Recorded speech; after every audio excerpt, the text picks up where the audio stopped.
Magandang umaga po at magandang buhay sa bawat isa, lalo na sa mga sumusubaybay at patuloy na nanonood sa FB Live ng The Sanctuary Church. Pero sana po lahat kayo ay nasa mabuting kalagayan at magandang sitwasyon.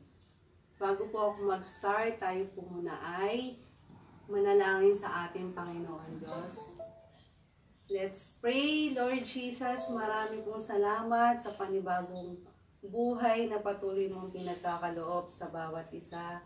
Marami pong salamat, O God, sa another day of life sa earth na to, na kami po yung muling nagising, O God. Lord, tunay nga po, na ikaw lang po ang kalakasan namin. Gamitin mo lamang po akong instrumento mo makapagbigay kalakasan sa bawat isa, lalo na sa mga nanonood, O God. Anoint my lips at every words na lalabas sa aking mga bibig, ito po ay makabigay kalakasan sa bawat isa, O God. Lord, marami pong salamat. In Jesus' name, Amen. At kung meron po kayong mga Bible sa inyong mga bahay, buksan po natin ang ating Biblia sa Isaiah 40 verse 28 hanggang 29.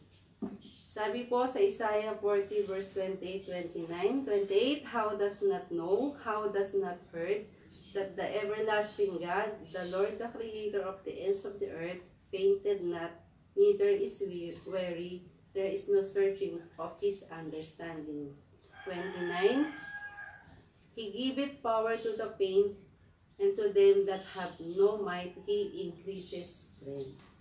Diba? Sabi dito sa Isaiah 40 verse 28 hanggang 29, grabe yung pagkakadescribe ni Isaiah sa ating Panginoon Diyos. Sabi niya na ang Lord ay everlasting God. Siya yung nagbibigay ng kalakasan sa mga nanghihina at hindi siya napapagod sa bawat isa sa atin.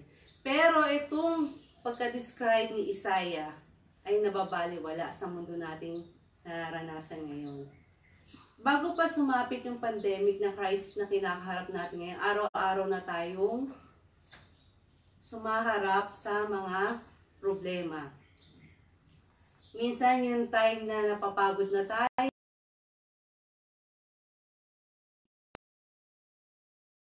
dumarating din sa time na sukong-suko na tayo sa buhay natin na nakaharap natin. At sa panahon ng pandemya, maraming tao ang kakulangan na sa pera dahil nga walang sahod, walang trabaho, at marami na ang namamatay dahil sa virus. Kaya sa bawat isa sa atin, kung nararanasan natin yung mga ganyang pagsubok, alam ni Lord yung mga sitwasyon na meron tayo ngayon. At alam ni Lord kung anong meron tayo sa ating buhay ngayon. Kaya sa bawat isa, ang gawin lang natin, lumapit tayo sa ating Panginoon Diyos. Dahil sabi niya sa Isaiah, siya yung nagbibigay ng lakas sa mga nanghihina, nagbibigay ng pag-asa sa mga nawawalan ng pag-asa. Kaya sa panahon ngayon, kung ikaw yung nasa sitwasyon ngayon, ang dapat natin gawin ay lumapit tayo sa ating Panginoon Diyos. At sa bawat isa, kung nakakaranas man na parang wala nang magandang nakikita sa mundong ito, ang gawin natin is lumapit tayo sa ating Panginoon Diyos. I challenge you, kausapin mo ang Panginoon sa oras ngayon.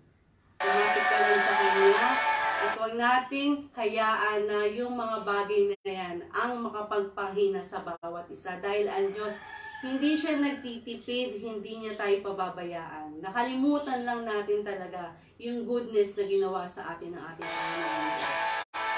Kaya sa bawat isa sa atin, ito yung time na kailangan natin lumapit sa ating Panginoon Diyos. Ito yung time na kailangan kausapin natin ang ating Panginoon Diyos. Kaya sa bawat isa, kung ikaw ay nanghihina, hingilan tayo ng lakas sa ating Panginoon Diyos. Dahil sabi sa Isaiah, si Lord yung nagbibigay ng kalakasan sa bawat isa sa atin. Kaya huwag tayong mawala ng pag-asa, huwag tayong manghina dahil ang Lord andyan lang siya. Nakalimutan lang talaga natin ang ating Panginoon Diyos. Dapat hindi tayo nanghihina kasi alam natin ang Lord ang Creator natin. Bago pa man ni-create ni Lord ang mga tao, ginawa niya na yung mga pangangailangan natin. Ako personally, nag-worry din ako nung sumapit yung pandemic. Pero, ang Lord nangungusap sa bawat isa sa atin.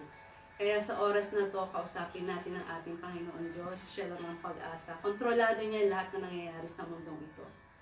Ang kailangan lang natin is lumapit at mag-trust tayo sa ating Panginoon Diyos. Dahil alam natin ang Lord, mahal na mahal tayo ng ating Panginoon Diyos.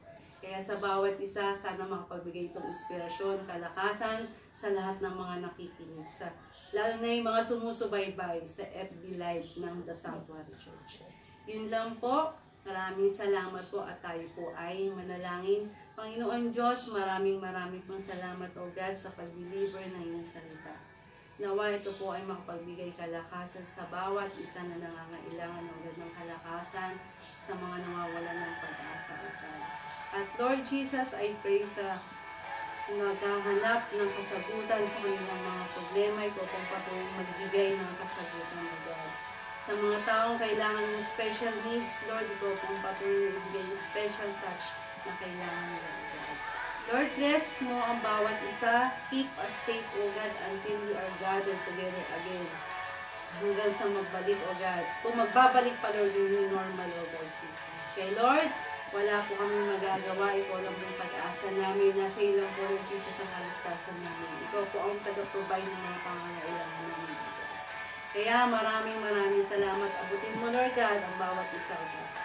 Wala kaming dapat na pagtuunan o gating ito ng Lord Jesus na andun yung pagtitiwala namin ay buong-buo lang para sa iyo. Maraming pong salamat. Bless mo ang bawat isa. God, in Jesus' name, Amen.